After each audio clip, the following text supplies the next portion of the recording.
You're watching the KOAM Morning News on Fox 14. Coming up, Laurie Lyerla of the Neosho Chamber of Commerce is going to stop by to tell us what's happening in the city of Neosho. Also, how people use credit cards may be changing as interest rates continue to climb.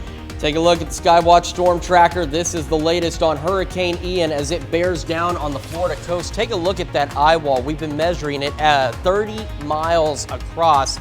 We're going to break down the latest on Hurricane Ian here in just a few minutes. The 4 states' most watched news starts now. Thanks for joining us for the KOAM Morning News on Fox 14. I'm Tanya Bach. People might change the way they use credit cards as the Federal Reserve raises interest rates. Now, a commercial loan officer from Joplin says as interest rates climb, there may be additional fees.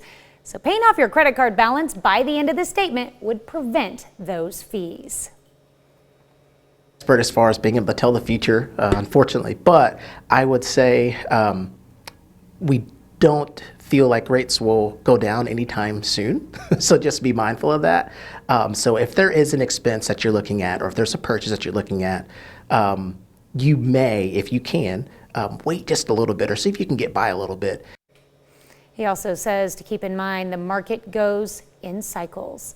Pittsburgh's gifted middle school students participate in STEM activities at Greenbush and Girard. 6th and 7th graders were in the lab learning the difference between animal and plant cells. They looked at their own cheek cells under a microscope. 8th graders went outside to learn engineering design and problem solving. They worked together to cross the ropes course. They always offer something new and something different. The staff is wonderful, and it's just a great day to be here.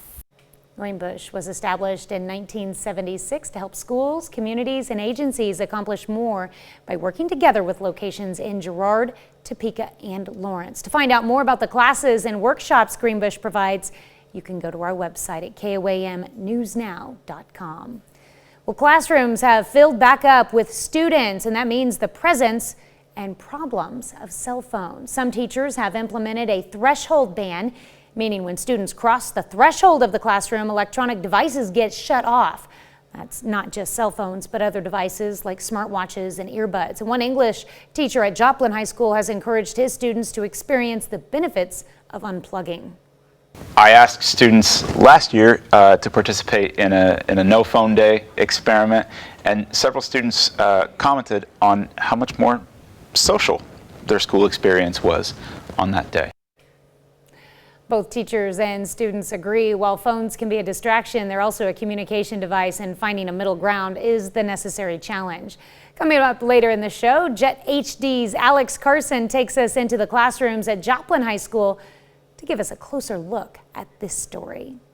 Well, a local organization is raising money to make a park more accessible. The Carterville, Missouri park community on Tuesday hosted a pasta dinner fundraiser.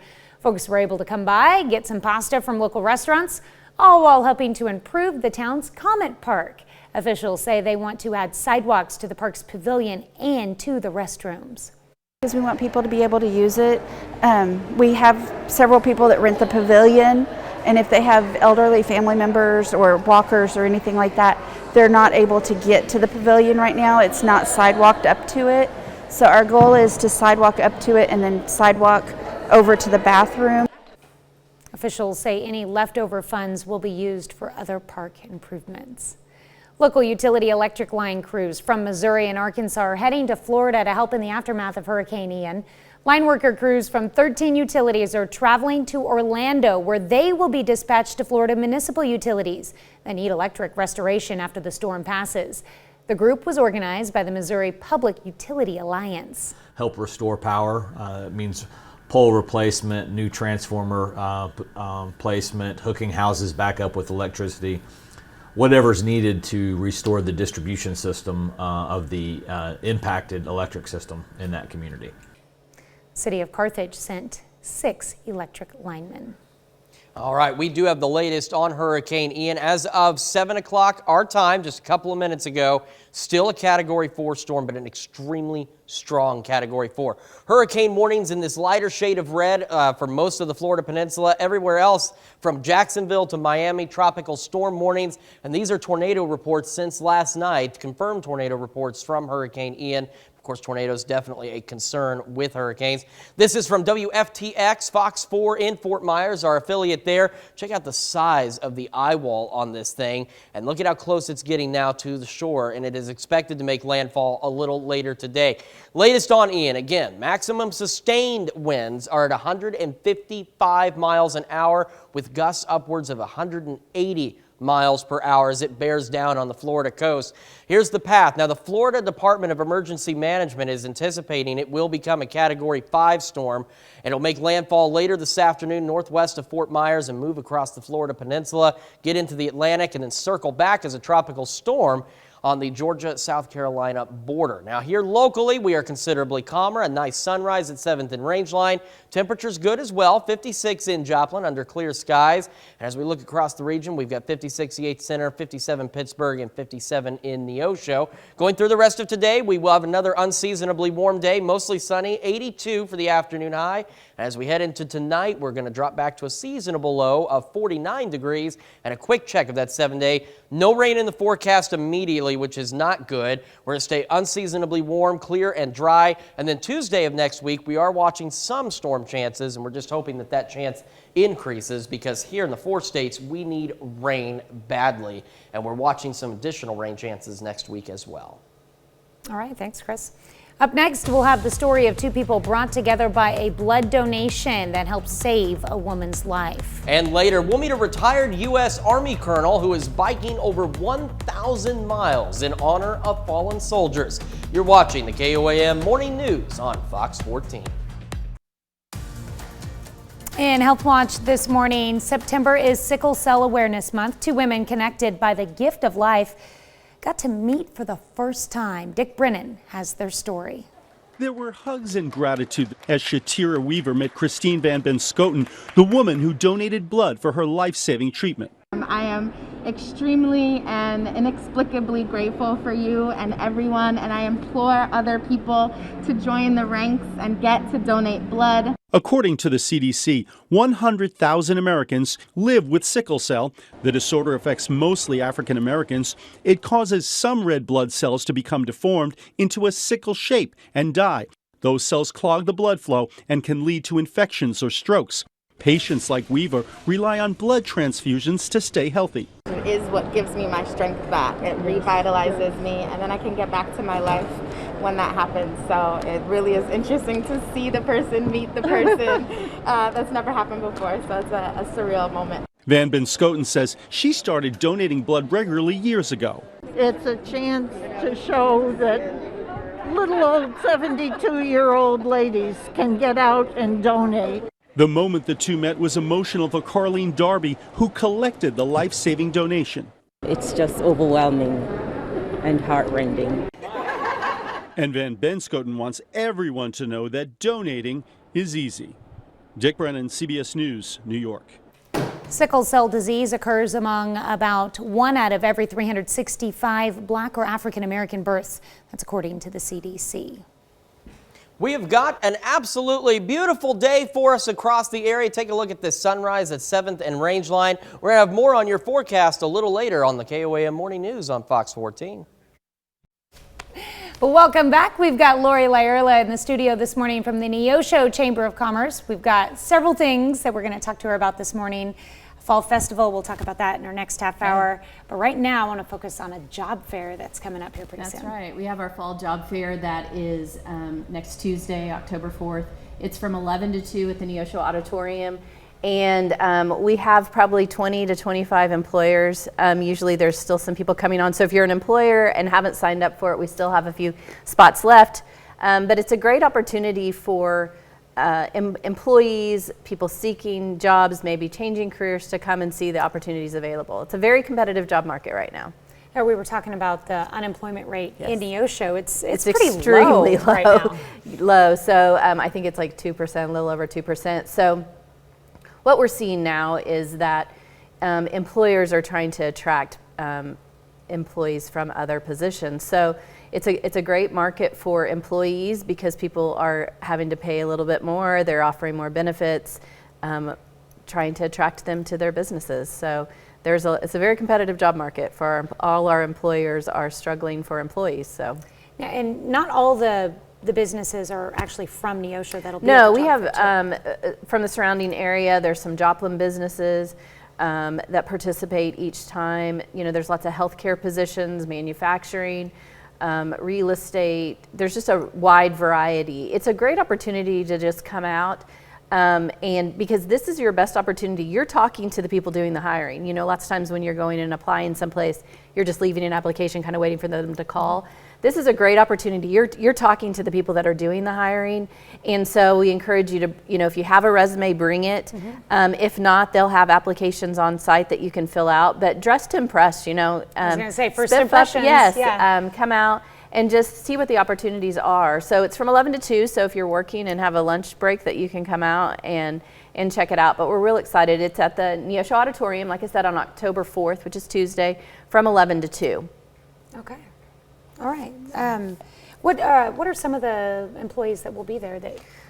So, yeah, I was looking at that right before we came on. So lots of our major employers like Lazy Boy, Indigo Sky will be there, General Mills, NutriBlend, the Reddings Mill Fire Department, Opal Foods, Red Collar Pet Foods, the City of Neosho, Ozark Center, Freeman, Trowel, People's Bank, Manpower, KNS Wire, Access Family Care, Missouri WellNet. Just a lot of, like I said, a whole variety of jobs. There's just a lot of opportunities. And I think sometimes people don't realize all the really great opportunities there are in this area for jobs.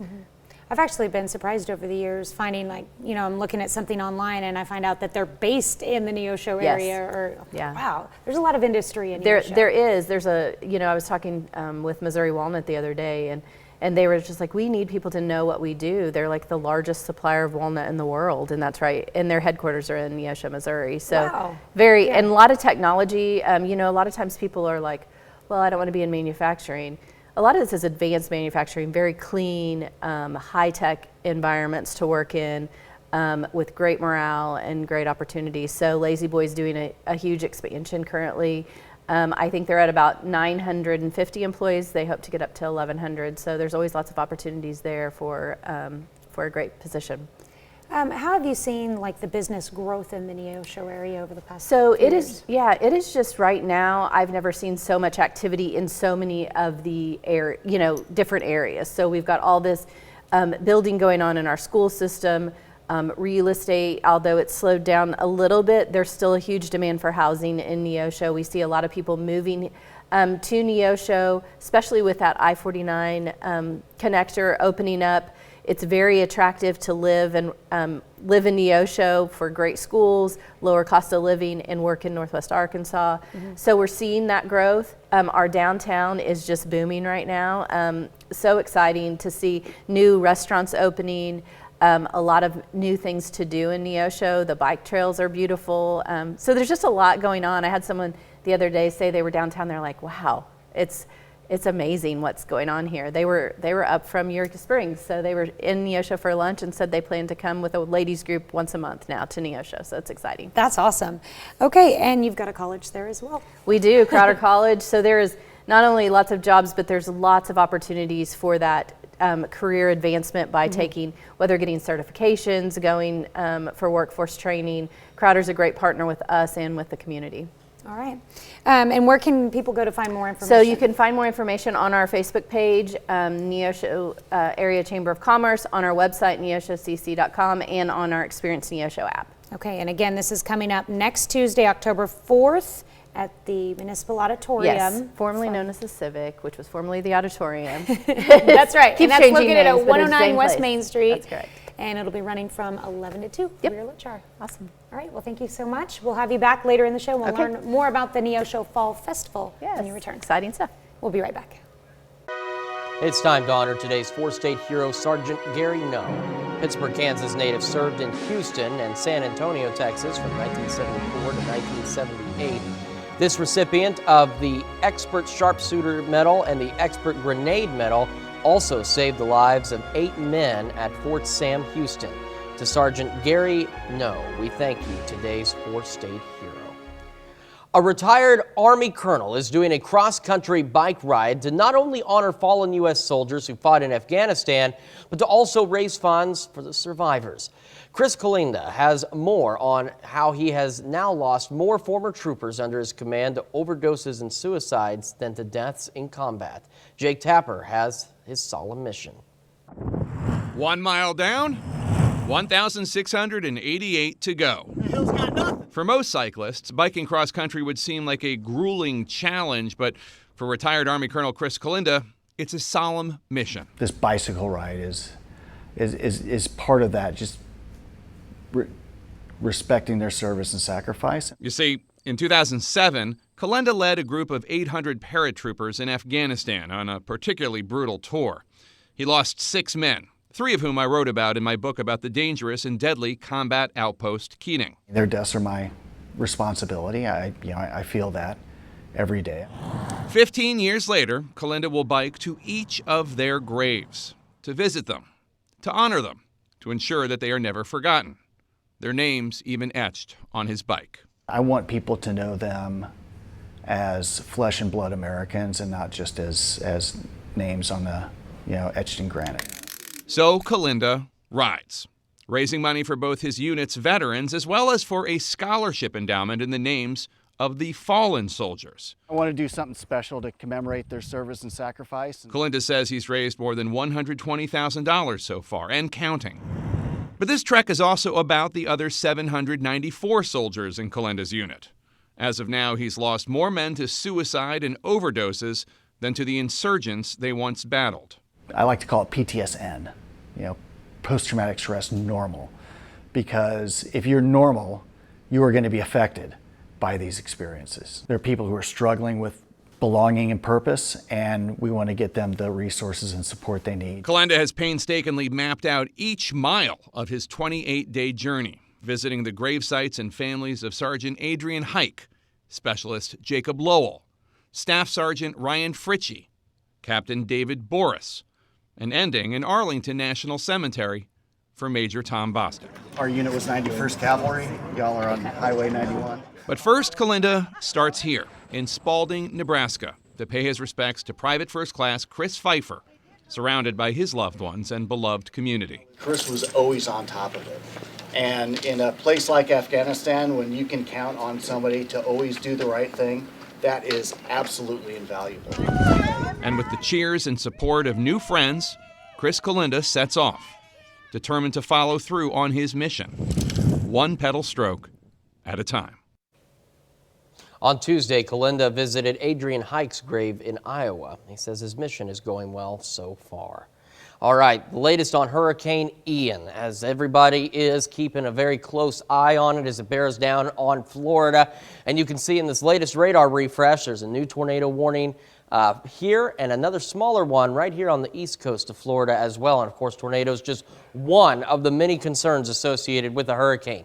This lighter red color here is hurricane warnings, and then from Jacksonville to Miami, tropical storm warnings and several tornado reports just since yesterday related to Hurricane Ian. Live coverage from our sister station, FOX4 WFTX in Fort Myers. I've been tracking this. The stations in Fort Myers, Tampa, Miami, and Orlando have been on the air nonstop for the last several hours. It's what we here in the broadcasting field call wall-to-wall coverage, and definitely warranted with how dangerous Hurricane Ian is. Latest view of Hurricane Ian, still a very strong Category 4 storm, winds sustained at 155 miles an hour, gusts greater than 170 with this storm as it gets closer to the Florida coastline. The other situation with Ian, of course, is the fact that Florida Department of Emergency Management thinks it may reach Category 5 strength. At 157 mile an hour sustained winds, that is exactly what it does. Now, right now, the track still has it making landfall just to the northwest of Fort Myers, and then it will track across the peninsula and re-enter the Atlantic, become a tropical storm, and then make landfall again right along the Georgia-South Carolina border by sometime on Friday of this week. 7th and Rangeline, in our area, we're looking good. A beautiful sunrise to start the day, and we have good temperatures, 56 degrees with a light east-northeast breeze. Temperatures across the region still looking fall-like, 56 the 8th Center, 58 Chinook, 56 Miami, 57 Neosho, and 56 in Carthage. As we go through today, a much warmer day than what we should have for this time of year. Mostly sunny skies, 82. Heading into tonight, we're seasonable for the night, mostly clear, dropping back down to a low of 49 degrees. And this weekend, 85 Saturday, 86 on Sunday, mostly cloudy to partly cloudy skies, but on the 7-day forecast. Now, the next several days, we stay clear and we stay dry, which is not good. We're watching rain chances as we head into next week by Tuesday, and we're hoping those rain chances continue to increase because we desperately need some rain here in the 4 states. We've got more of the KOAM Morning News right after this. The 4 states' most watched news starts now. Welcome back to the KOAM Morning News on Fox 14. It's currently 7:30. We have breaking news this morning. Seneca Fire Department responded to a structure fire at Highway 43 mobile home in North Seneca, and it started about 5:15 this morning. Newton County Central Communications were alerted to reports of a structure fire located at Highway 43 mobile home park in North Seneca. Seneca City Fire, Newton County EMS, and Newton County Sheriff's deputies responded. Now, initially, the fire spread from trailer number 59 into the trees above, threatening other structures. Firefighters were able to contain it to 1 residence. No injuries were reported. Keep it here. We'll have the latest on this fire on our website at KOAMnewsnow.com and on the KOAM News at noon.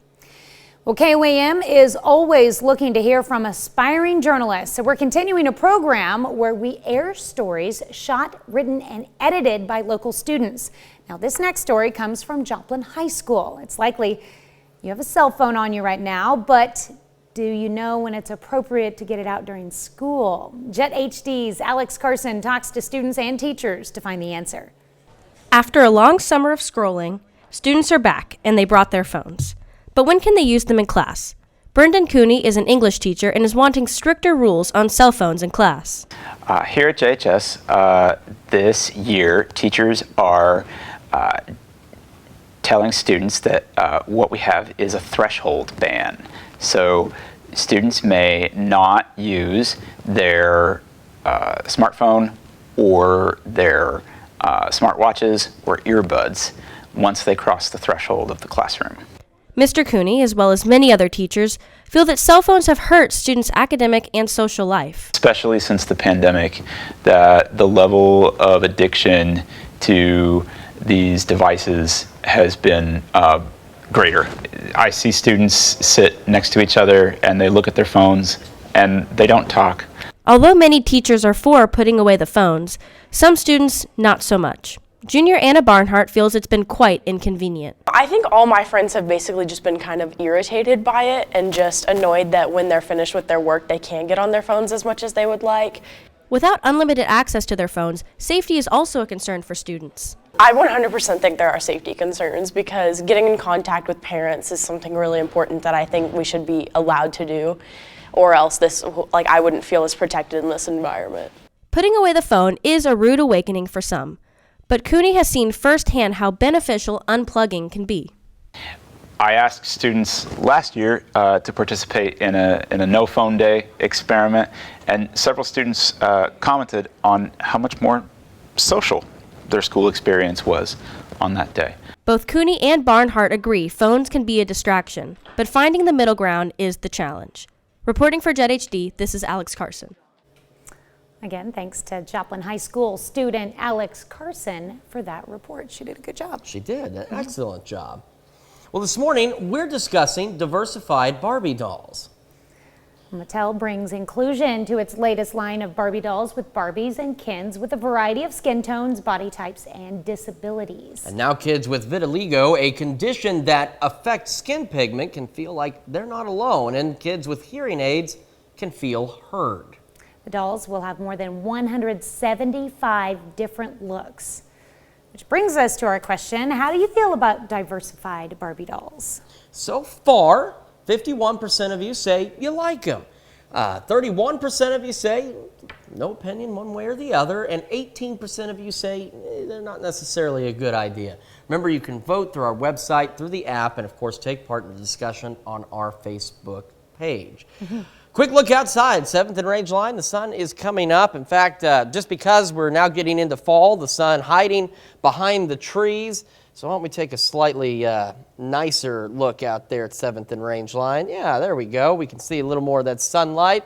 I love having buttons to press that make that thing do dances for us. Temperatures are also good in the area right now. 56 degrees, mostly clear skies. Obviously, we've got good temperatures across the area from 56 Center, 58 Chanute, 59 in Parsons, 56 Miami, 57 in Neosho, 56 in Carthage on this beautiful day. It is going to be very warm, unseasonably warm, and very sunny as we move through the day. 82 the afternoon high, and then we're going to stay mostly clear tonight as temperatures drop back down to a seasonable 49. That's been the trend, is unseasonably warm by day, but on track at night. 85 Saturday, 86 Sunday as we look ahead to the weekend with some passing clouds, otherwise not bad. The thing is we need rain, and there's just no rain out there to talk about. Take a look at the 7-day forecast. You can see where we stay clear, we stay unseasonably warm all the way through Monday of next week. Then by Tuesday, we're watching some shower and thunderstorm chances. They're slight, but they're there. And even on the 10-day forecast, first, we heat up going into October, 91 by next Friday, but some additional shower and thunderstorm chances that we'll keep an eye on and keep our fingers crossed that those chances go up because we need the rain. We're back right after this.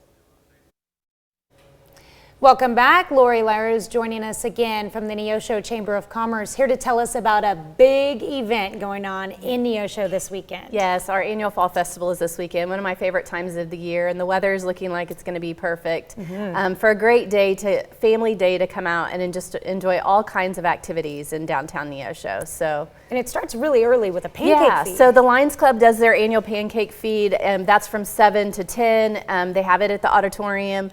I think it's $5. There's biscuits and gravy or pancakes. It's a great way to support one of our great community organizations and just start the day, full for the, because there's not a lot of food at the Fall Festival.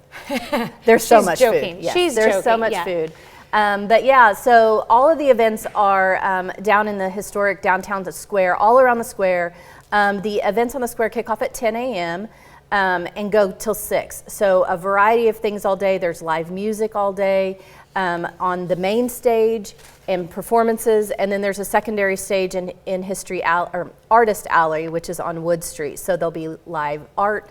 The pottery, they'll have the Clay Cup will have their artists out doing live pottery demonstrations, and then you'll have a lot of really great artists with professional artwork on display, and then over 120 arts and crafts booths. So the square will be packed. It'll be a great year. There's a kids zone. So speaking of art, you have a chance to participate and win a cash prize. Yes. So that is another thing that has always been very popular, is the Sidewalk chalk competition that the Neosho Arts Council puts on.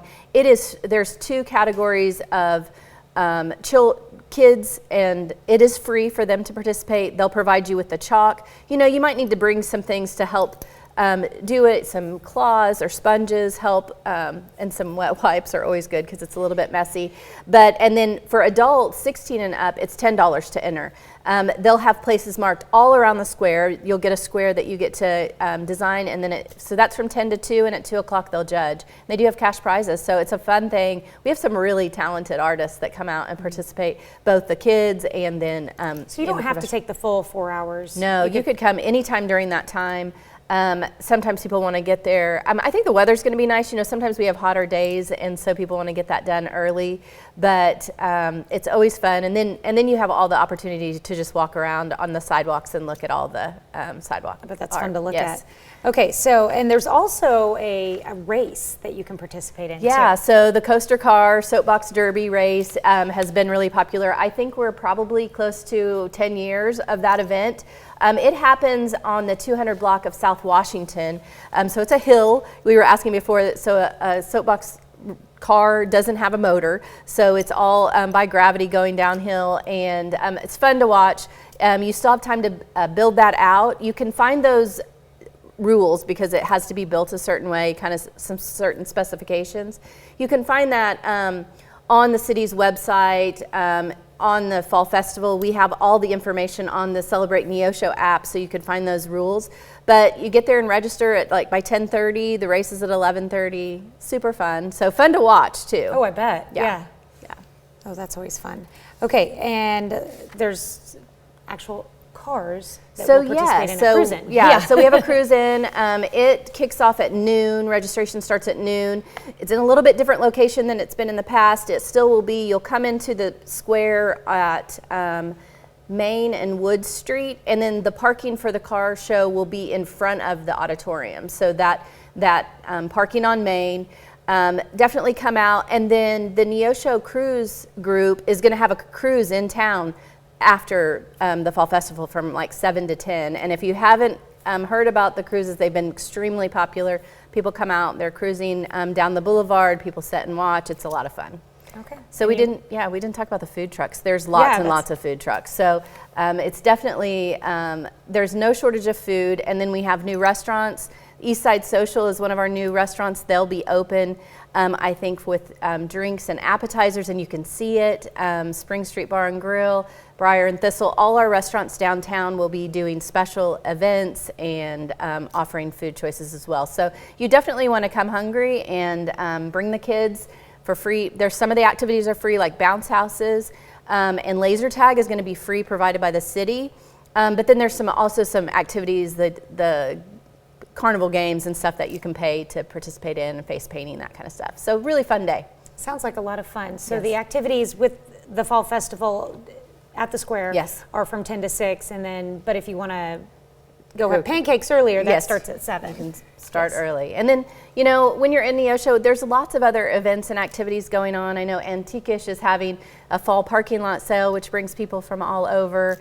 A lot of our retailers are having special sales to come out. So we encourage you just to make a plan and come spend the day in Neosho this Saturday. And check it all out on the Neosho Chamber of Commerce That's website. right. You can find a link to that on our website with this story, and learn more about the workforce fair coming up next Tuesday, I believe. Tuesday. Yes. Yep. We'll be right back. Still tracking very strong Category 4 Hurricane Ian.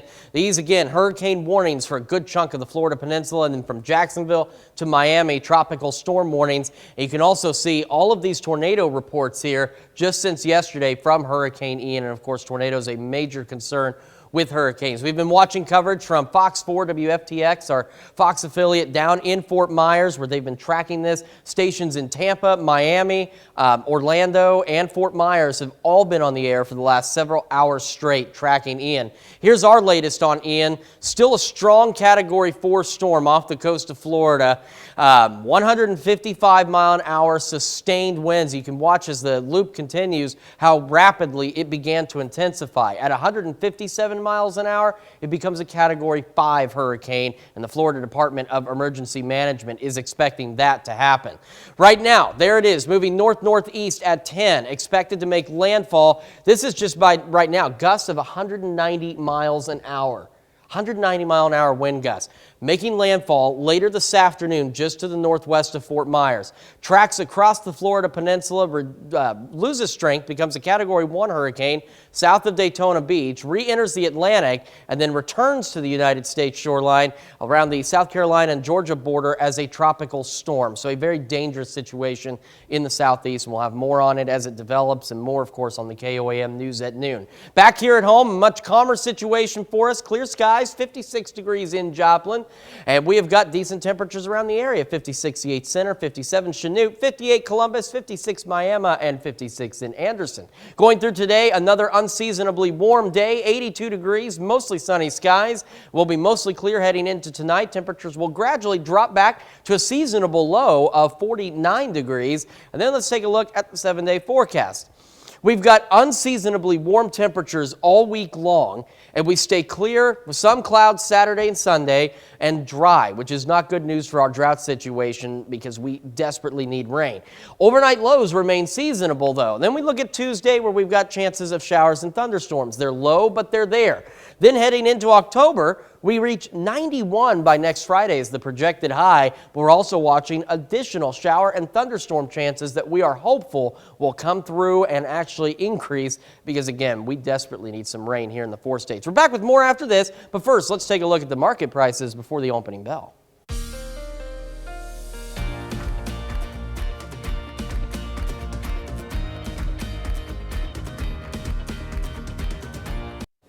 Hurricane Ian, a strong Category 4 hurricane as it gets ready to make landfall later this afternoon along the Florida west coast.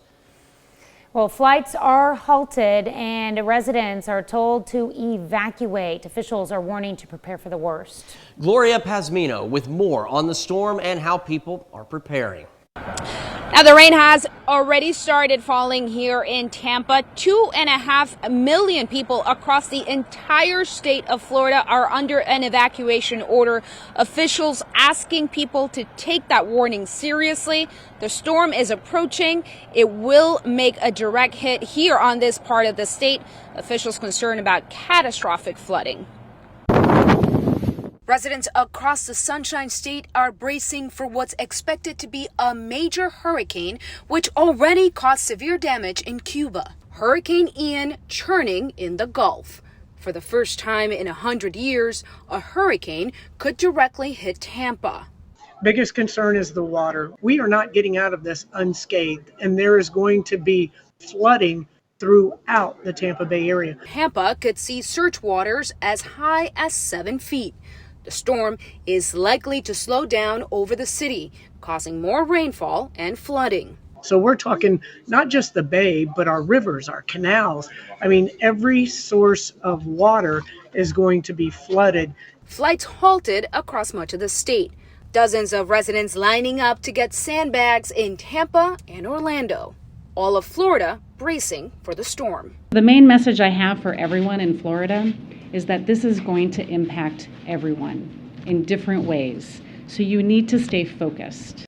Hurricane Ian already leaving a path of destruction in Cuba. It made landfall as a Category 3 hurricane with winds of 125 miles per hour, knocking out power and tearing down trees.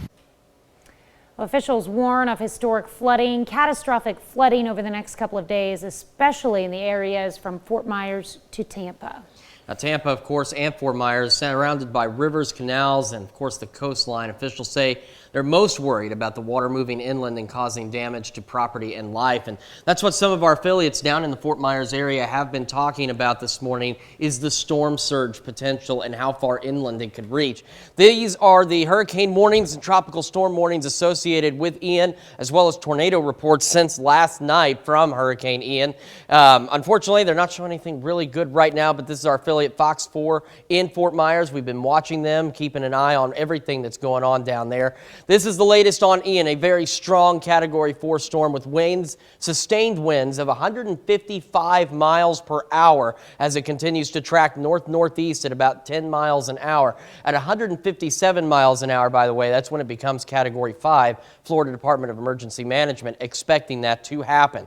It's expected to make landfall just to the northwest of Fort Myers later this afternoon. Now, again, these times up here are our time, Central Daylight Time, and then it'll track across the Florida Peninsula, enter the Atlantic waters, and then turn back as a tropical storm, making landfall around Georgia and South Carolina, and then hold its own for a little bit before it starts to finally fall apart across western North Carolina. We'll have more on our local forecast and how warm it's going to get here in just a few minutes. Welcome back to the KOAM Morning News on Fox 14. Here's what's happening today. Millions who have decided to ride out Hurricane Ian on Florida's Gulf Coast are hunkered down as the storm approaches. Ian knocked out the entire power grid on the island of Cuba and left behind downed power lines and splintered homes. 2.5 million residents in Florida are under mandatory or voluntary evacuation orders. The storm led to the postponement of the final January 6th congressional hearing, which was scheduled for noon today. The new date has not yet been announced. The committee will release a final report on the insurrection sometime after the midterm elections. The Senate voted to move forward with a stopgap funding bill to avoid a potential government shutdown. The deadline is Friday at midnight. Majority Leader Chuck Schumer cut a controversial energy proposal from the legislation. 72 to 23 vote last night indicates it has enough bipartisan support for passage. We've got another unseasonably warm day on tap for us here in the 4 states. We'll be mostly sunny, 82 for the afternoon high. And we'll be mostly clear heading into tonight as well. We'll drop back down to a seasonable low of 49 degrees. And then a look at the 7-day forecast shows where we stay unseasonably warm and unfortunately dry. Again, if you've got outdoor plans, this is the week to get it done. And we start watching some rain chances by Tuesday. They're slight, but they're there. And on the 10-day, we get really warm next week, but we're also watching some additional rain chances, and we desperately need some rain across the area. And then, of course, we'll have the latest on Hurricane Ian at noon today, because right around 2:30, 3 o'clock our time, it's expected to officially make landfall just northwest of Fort Myers. All right. Yep. Well, thank you so much for letting us put the good in your morning. As we mentioned, we'll be back with more news and weather today at noon. Have a great morning and an even better day.